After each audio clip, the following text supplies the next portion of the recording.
So, and also since as an organizer, I feel obligated to try and somehow get us a little bit back on the timetable, I'm going to introduce myself very briefly.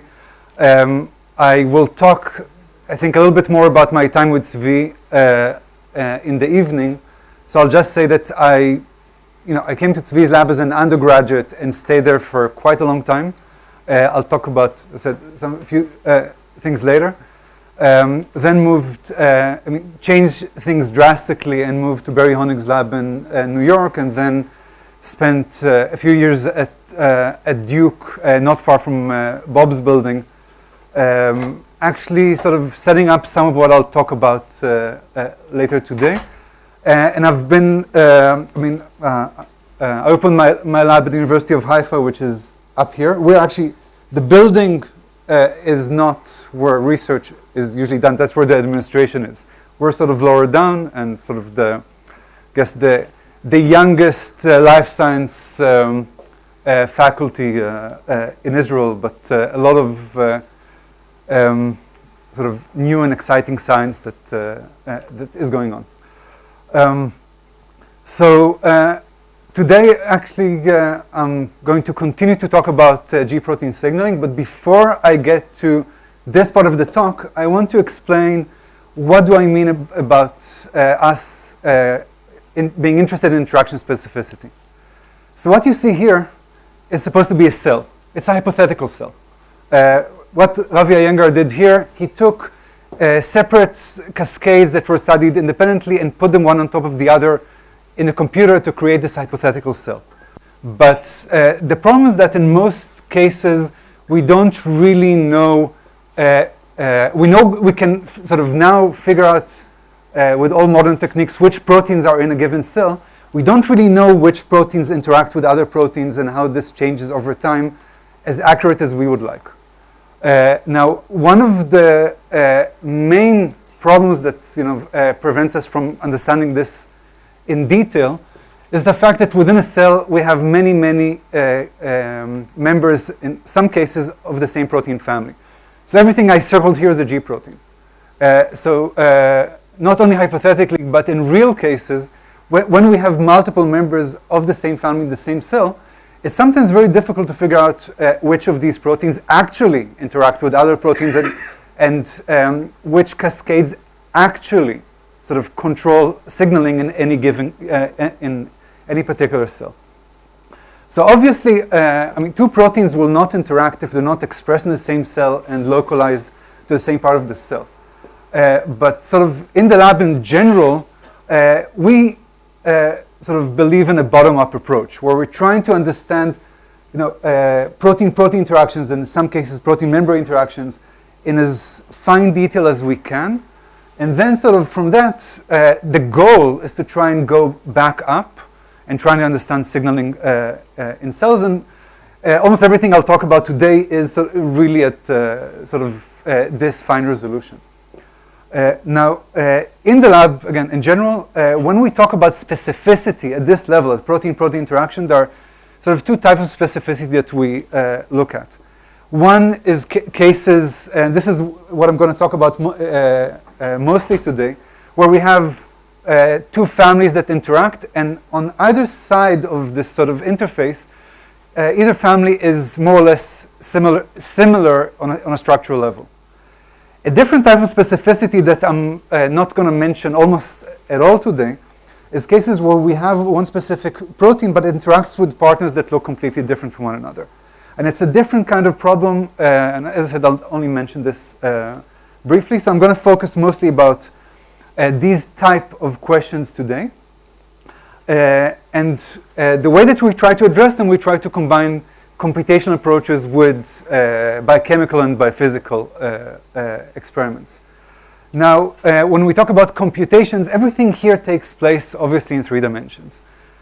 So here, nowadays we have so many structures that were solved, especially over the last few years, that we can go to the protein data bank, look for the structures that are relevant to the questions we want to ask, and try and use them to understand things a little bit better. Now, in terms of a computational approach, it means we want to take a structure and we want to move to energy. That's the way to try and quantify things and understand them.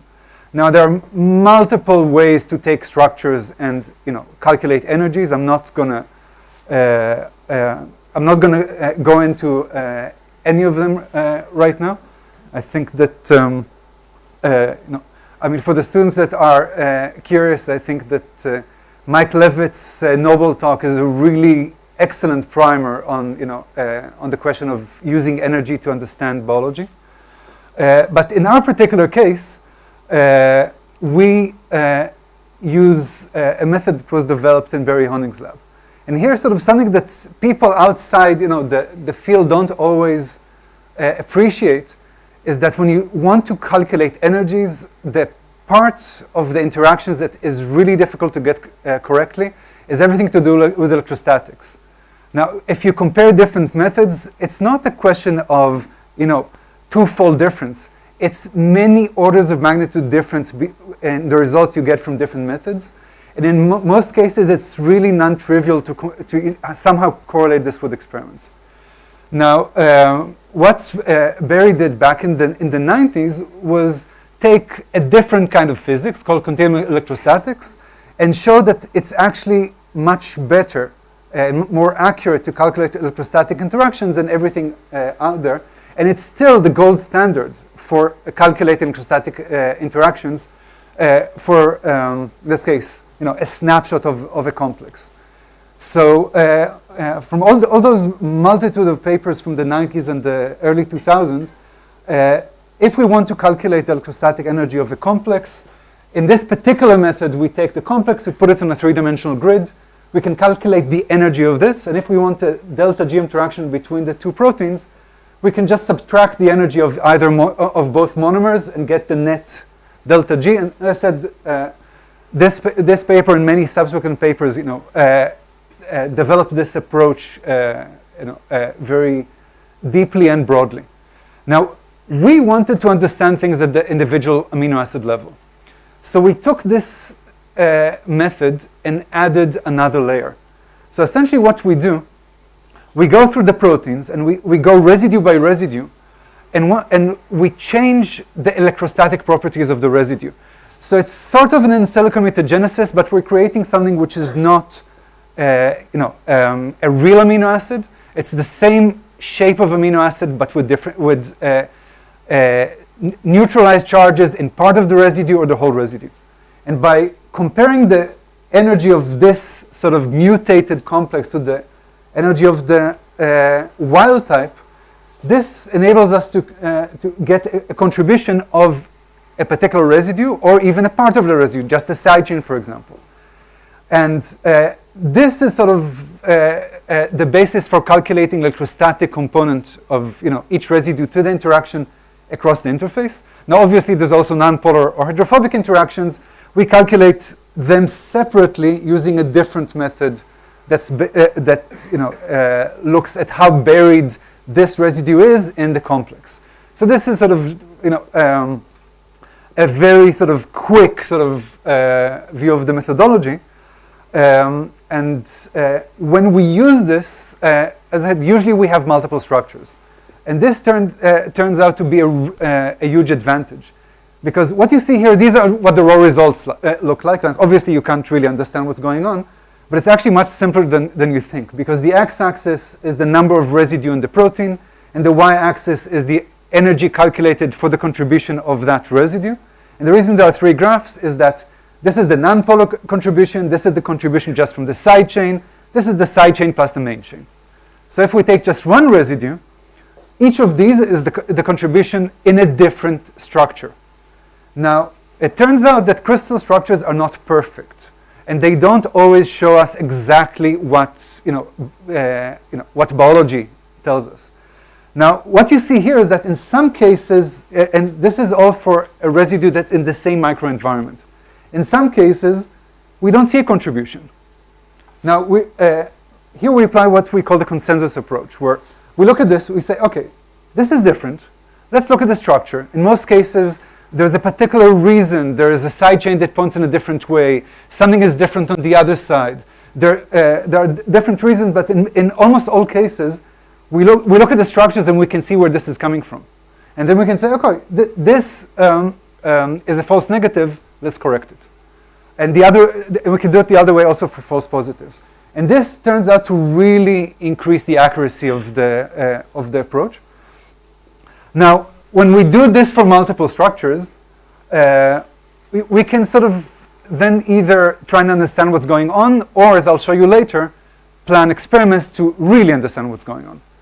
Now, to show you the methodological part, I actually chose to take not something from the G protein field, but something connected to what Tony Hunter talked about yesterday and what Yossi Schlesinger will talk about much more on Wednesday. And these are sort of receptor tyrosine kinases, and particularly the extracellular part that where the ligand binds and activates the receptor. So if we take, for example, such a structure, this is, by the way, is a structure solved in Yossi Schlesinger's lab. This is the KIT receptor bound to the SCF ligand.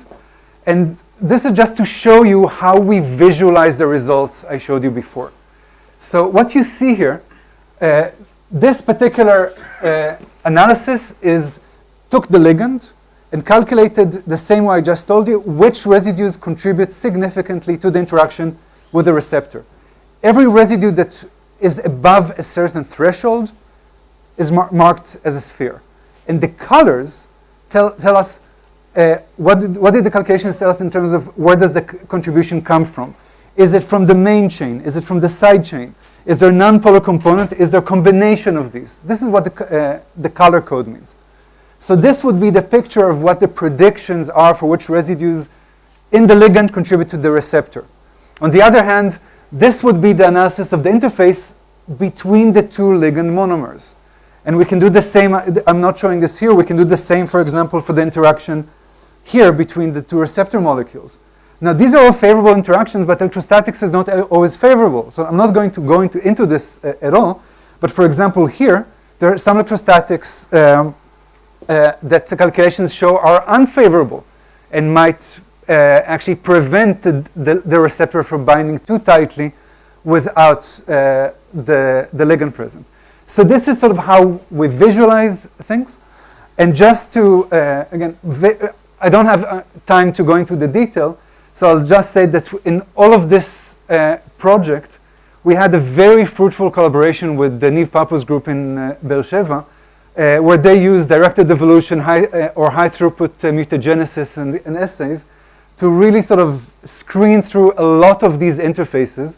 And sort of, again, I'm not, essentially what the graphs that are here show you is that there's really a very satisfying correlation between the predictions and the experimental results, where these calculations really sort of pinpoint which residues actually contribute to the interaction, both when we do random mutagenesis and see which residues impair this binding, but also when we took these results for a different complex, use them to design alanine mutants in residues that were observed in the structure, but nobody thought they were relevant, show that they are relevant. And also, I'm not showing this here, but over here there were controls showing that on the other hand, residues that they said looked important but were not pinpointed by the calculations actually did not change the affinity when we mutated them. So this is just a third example where we did exactly the same thing. This is most of this data is already published, so I'm not going to talk about this much. And just mention that, for example, in one of these studies, we also used exactly the same results to take this dimeric ligand and redesign it from a dimeric agonist into a monomeric antagonist, which is what is shown here. So to again, very briefly, sort of without going into too much detail, we have now used this approach over the last 3-4 years to look at very different examples of specificity. Some have been sort of have been around as models for protein-protein interaction for 15 years. And we now have, based on the published papers and those that I hope will be published in the next 6 months, we have a lot more confidence in the accuracy of this computation approach, both from in terms of true positives, but also in terms of true negatives. Now, for the rest of the talk, I actually want to now talk more about the specific biological problem that is related to G protein signaling. So as I said in this previous slide, everything I circled is a G protein. Now, Bob already sort of made my life much easier by giving you, all the needed introduction about heterothermic G protein signaling. I'll just reiterate, one critical point from that introduction. The heterothermic G protein functions as a molecular switch, right? So it's off when it binds GTP, and it's on when it binds GTP. Now, obviously, only when these are turned on, they activate the effectors. But as Bob told us in detail before, turning the molecular switch off is the hydrolysis of GTP back to GDP. Now, a component that was not discussed much previously, but that I want to talk about for the rest of the talk. Sorry, this is just that, everything we heard about, that this is, a crucial signal transduction system in everywhere, essentially. So we have a multitude of signals, almost any kind of cellular function you can think of, and the usual statistics where this is the major sort of target for drugs on the market nowadays. But going back to a relatively more recent addition, so in the late 90s and early 2000s, actually some of the people that Bob mentioned, Alfred Gilman, Elliot Ross, other people, introduced us to regulators of G protein signaling, or RGS proteins in short. And what they do, they determine when this switch is actually turned off. So they act as, their function is GTP as activating proteins, or GAPs in short. So I'll use this acronym for the rest of the talk. So as you can see here in 3 dimensions, in red is the alpha subunit of the G proteins. Green is where the nucleotide is, and this is the RGS domain. So the RGS domain binds here on top of the part where the nucleotide is, doesn't insert any residues into the active site, unlike RAS, but allosterically accelerates the catalytic process that is inside the active site of the protein. So this is what RGSs do, and this is actually, from our point of view, we're interested in specificity in general. This is actually a great model system for specificity, because in humans we have 16 alpha subunits. We have 40 genes for RGS proteins, but 20 of those are what are called classical or canonical RGSs, meaning that in theory these domains can bind and inactivate these alpha subunits. In practice, we don't really know the whole picture. We do know some. But before I go to the biochemical details, what is very, this goes back to my second slide. What is very true for RGSs is also very true for a lot of signal transduction. When we look in particular tissues, many or most of these are expressed in a given cell. And when you look at the literature, you see the same question arising again and again. Okay, we have 10 RGSs expressed in these cells in the heart. We have 10 to 15 RGSs expressed in different cancer cells. We have several RGSs expressed in retinal cells. Each time the question arises, okay, which of these actually turns off vision in these cells? We have a ton of genetic data correlating RGSs to being either tumor suppressors or oncogenes, but which RGS does it and how, we don't know.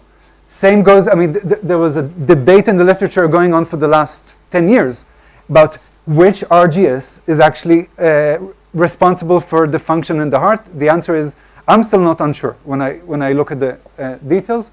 So trying to understand which of these inactivates which of these and what determines this is actually has a lot of biological relevance. And one of the problems that the tools that most people use, and that's either overexpression or underexpression or knockouts, is problematic when you have so many examples here. And Adi Kimchi talked about this yesterday, because when you knock something out, there's redundancy, there's compensation. It's really hard to figure things out this way. So going back to the biochemistry, when you look at the literature from the early 2000s and onwards, there are two RGSs that stand out as really they were studied the most, and it's clear that RGS4 is a very efficient gap, meaning that it binds G-alpha subunits both from the GI and the GQ subfamily and accelerates their GTPase rates efficiently and without much discrimination. And in contrast, the selective RGS in the literature was RGS2, because it essentially has no activity towards the GI subfamily, and it is responsible for downregulating G proteins from the GQ subfamily. So this is this was clear. About the others, not so clear. And by the way, I'm not going to talk about this at all, but it seems that none of these inactivates neither GS nor G1213. And that's a really interesting question that unfortunately I don't have time to discuss at all today. So this is where we started before.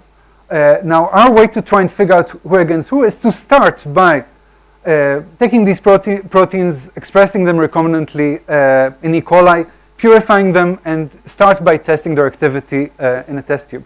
So this is what you see here. The y-axis is the K gap, which is essentially how much do these accelerate the GTPase reaction over G protein. In this case, it's GO.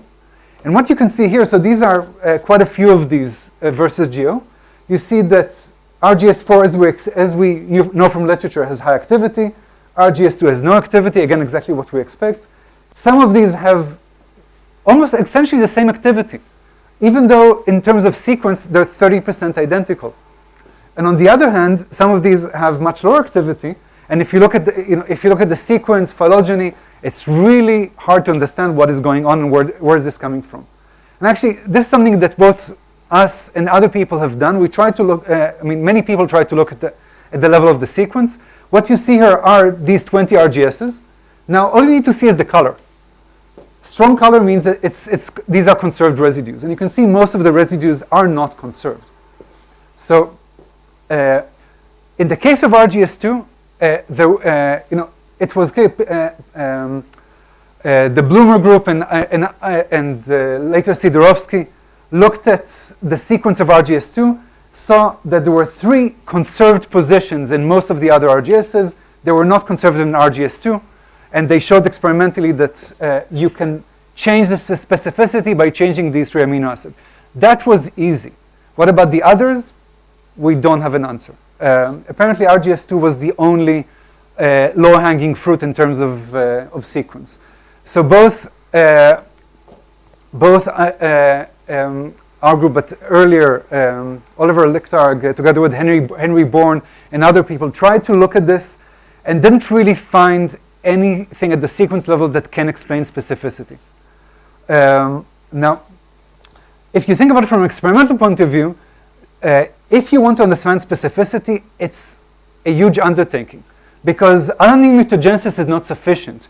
You want to take each of these positions and try every combination, and if these positions are not independent, and I'm going to show you they're not independent, then this is a huge amount of mutagenesis to do.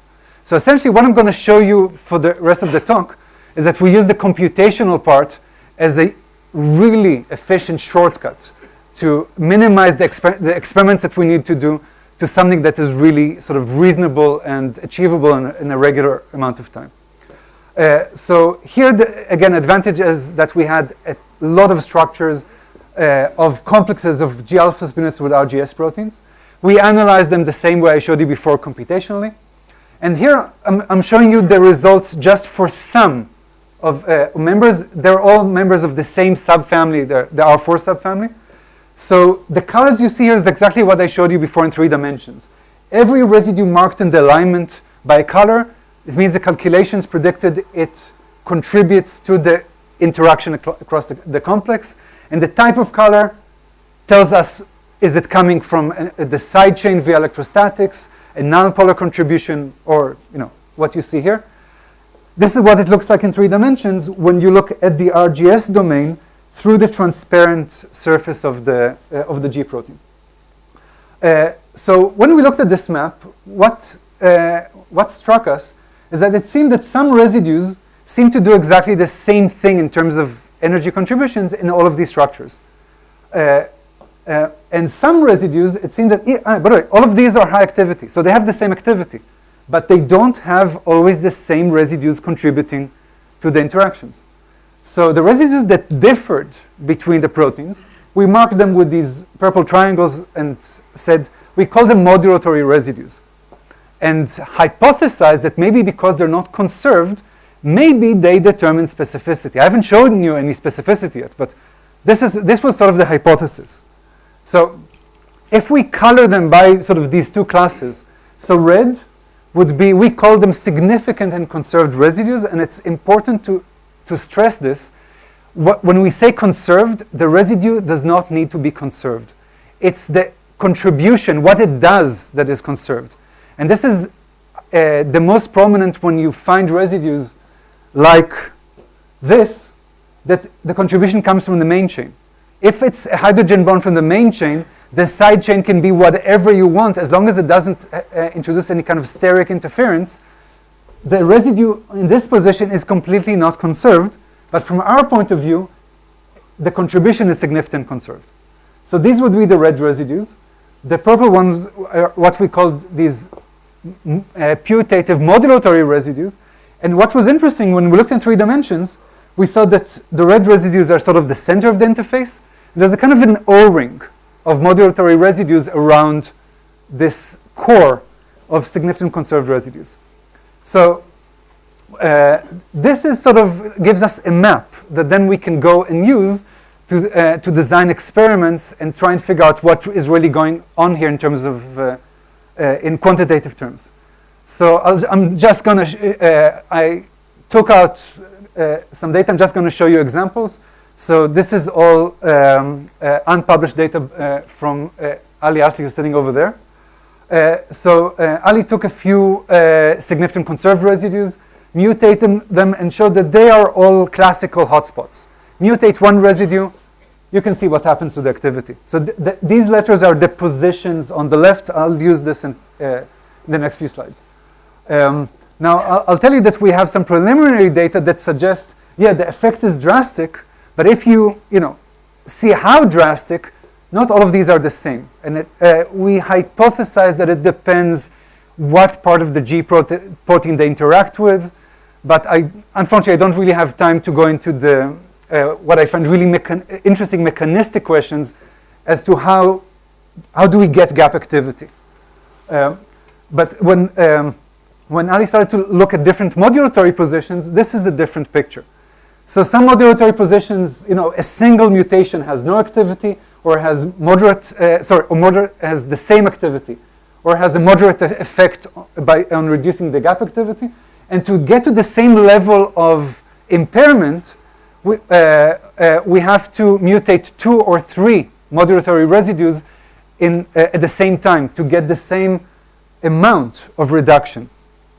So again, the hypothesis here is that these significant conserved residues, each one is absolutely necessary, but for the modulatory residues, we need enough of them. But apparently, we don't. We can mix and match. Now, and then at some point, we noticed that some modulatory residues interacted only with the helical domain. Now, why did we find this especially interesting?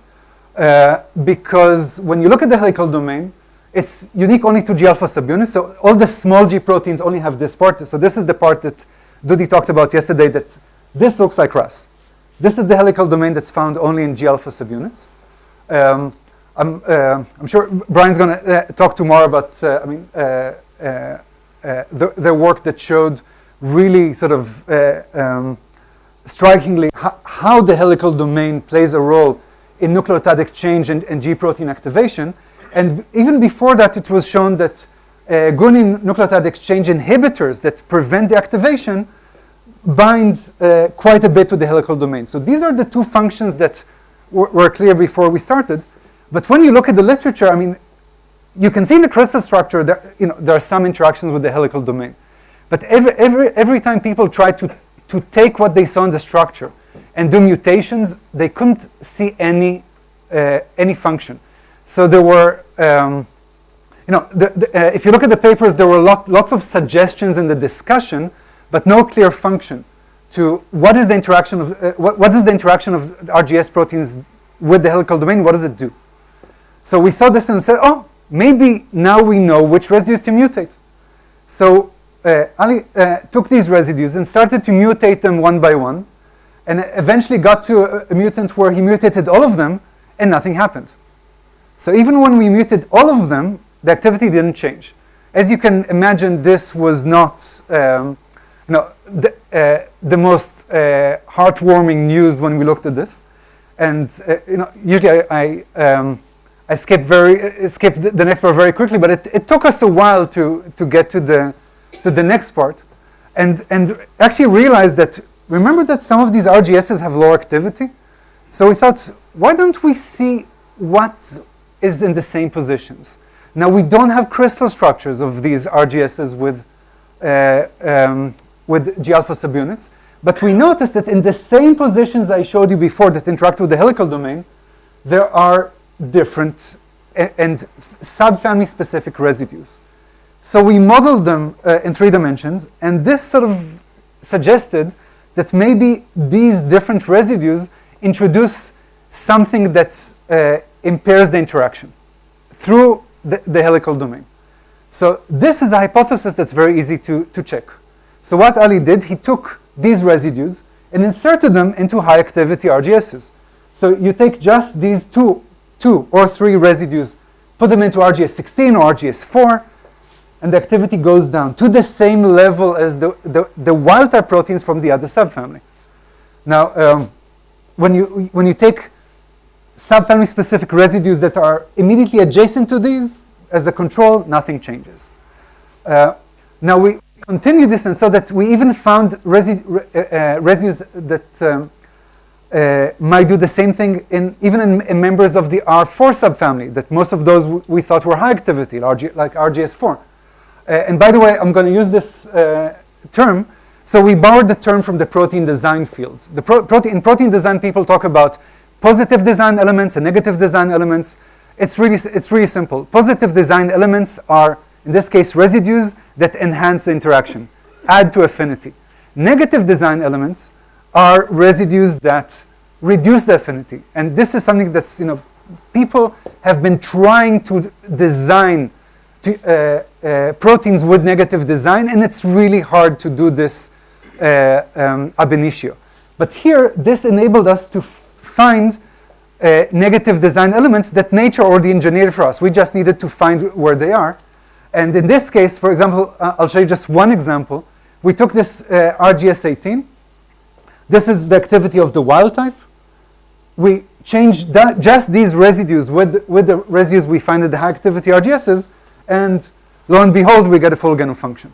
So we call these residues disruptor residues in the sense that they disrupt the interaction, in this case, with the helical domain, and thereby contribute to specificity. And I think, and there are more details, and this was published like 3-4 months ago, so there are more details in the paper. Now we continued to look at other subfamilies. In this case, it's another subfamily of RGS. It's called the RZ subfamily, and saw different set of disruptor residues, partially overlapping. This is the same critical position of interacting with the helical domain, but there are also some here that interact with the GTPase domain.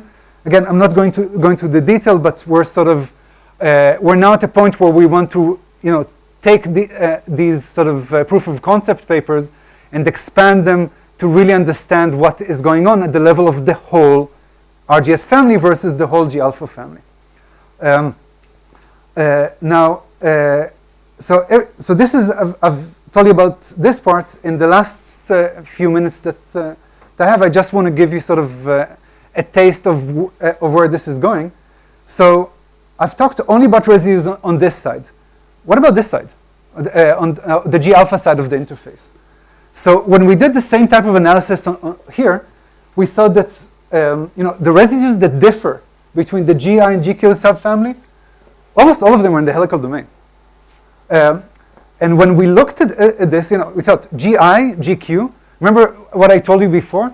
The classical example here is RGS2, that is the sort of the specific RGS in the literature that only inactivates members from the GQ subfamily and not from here. But nobody has ever sort of shown what on the G alpha side determines this specificity. So what Muhammad Kosloff did in the lab, he took these residues and first he turned them into alanines. So if there are any disruptor residues here that contribute to lower activity, we change them to alanines and we remove this inhibition, and he got a gain of function from here to here. Then he changed all of these residues from the residues that are in GI to the residues in GQ, and then we got to here. So in this case, it's a combination of some disruptor residues that lower activity, but we're also missing some positive design elements that are needed to get to high affinity and high gap activity. So everything I told you sort of is part of a kind of a pipeline that we have, where we take these computational maps that look like this, and then go and plan experiments to try and really understand what's going on at the quantitative end level, but also at the amino acid level. And as I said, we want to. My slides are not exactly in the order they're supposed to be. But here, we want to take sort of these mutants and now use them to try to understand signaling in vivo. Now, if we want to take a specific mutant in a cell that has more proteins, it's not enough to look at the interaction between, let's say, G alpha subunits and RGSs. We also want to know whether mutation will change other interactions. So this is where we have so many available structures that we can take them and use the same approach to figure out which of these are all G alpha subunits. These show you which residues contribute to interactions with Helical domains, with, in this case, PD gamma, and in the case of transducin and other examples. But the way that we use this, what you see here on the left, the color code tells you how many different partners does each residue contribute to. And if we want to change just one interaction, let's say just with RGSs, we want to take the yellow residues that contribute uniquely only to one partner. If we change these residues, which are not surprisingly in the switch regions, we're going to change everything. So a change here will affect all of these, the interactions with all of these partners simultaneously. And this is sort of the type of analysis we want to do before we try to take these redesigned proteins and put them into cells to look at, to try and understand the type of questions that I showed you before. So this is where we're heading. Right now, sort of, I think we, our first order of, first thing that we want to do is understand everything here at the family level.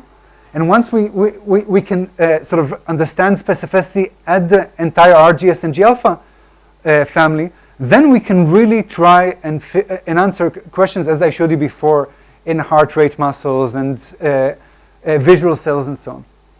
So to summarize the biological part of the talk, I showed you that our current working hypothesis that is now validated by quite a bit of data is that to get high activity, we need, all of these significant conserved residues and sufficient modulatory residues. And I think there are still really interesting details that are still waiting to be uncovered here as to what do these residues do in terms of, the allosteric activation of the GTPase reaction. But I'm not going to go into this much except for a glimpse in a second. I showed you that we now, that we sort of discovered this class of disruptor residues that can selectively decrease the interaction of some RGS proteins with some G-alpha subunits. And also showed you, one example that the same can happen on the other side of the interface. And just to sort of leave you with a taste of more, this is sort of, how should I put it? There are a current summary of where we stand, but this is sort of like work in progress, where what you see here, the color code in this case shows you, this is sort of looking at these positive design elements. Yellow means that when we mutate these residues, the effect is minor, and we need multiple mutations to get a strong effect. The more you get to this part, and the redder it gets, it means that the bigger the effect of a single mutation is. And this sort of raises some really interesting hypotheses as to how do RGS proteins actually, increase the GTPase rate in the G-alpha subunit. And on the other side, what you see here in the color code is what is the inhibitory effect of inserting disruptor residues into high activity RGSs. So here, the part where we get the strongest effect is actually with the helical domain. So this sort of suggests to us, and this is what we want to follow up on, that interactions of RGSs with the helical domain, this is where a lot of the specificity comes from at the family level. So this is sort of, where we're at. And probably the most important slide is for the people that actually did the work. So I think a large proportion of what I discussed is the work of Ali, together with work from Merav Vital Shacham, Isra Sadia, Samgar, and Muhammad Kassom. The receptor tyrosine kinase data is from Anna Bachman, who is showing a poster tomorrow. And now I can sort of cause her to blush by pointing at her and suggesting that people go and look at more detail in her poster. Of course, we have some wonderful collaborators that have helped us with this. And of course, funding is always important. And I just want to sort of end by thanking, so I was really fortunate to have wonderful mentors throughout my career. I mean, I think both Barry Honig and working with Vadim Warshawski at Duke was really instrumental to sort of teaching me how to do this. But in my case, I think Tzvi had the largest effect on me in the way I think. And this says Hasof, and it means the end ? In Hebrew. This was actually this was all of the pictures that you've seen in Tzvi in the same shirt were all taken by me during the same day when Natalie and I prepared this card for a wedding in somebody in the lab somebody that later went on to Roger's lab, Erez. So the reason that in all the pictures you see, everybody using in all the slides, Tzvi is wearing the same shirt was because, and this was the end of the card. There was no hidden meaning there. And this is, and this is, I think, the slide that we'll probably talk about this in the evening. Natalie and Yael, who unfortunately is not here, organized this wonderful symposium for Tzvi just 2 years before he passed away. So this is the slide that I took this from that presentation, which was the end of that. And I think I'll talk more about Tzvi's work and Tzvi as a person in the evening session. So I think it's probably time for you to get some food. Zvi has about 10 similar, identical shirts. But I can tell you that every time I see a picture of it, you know, it's always from the same day. Yes, but the shirt. So I mean, do they use some of these pictures with, you know, that Tzvi drawing the GTPS cycle? There was always a reason for those slides, and it all had to do with this huge card that we made for Erez's wedding. So thank you for your time, and I think.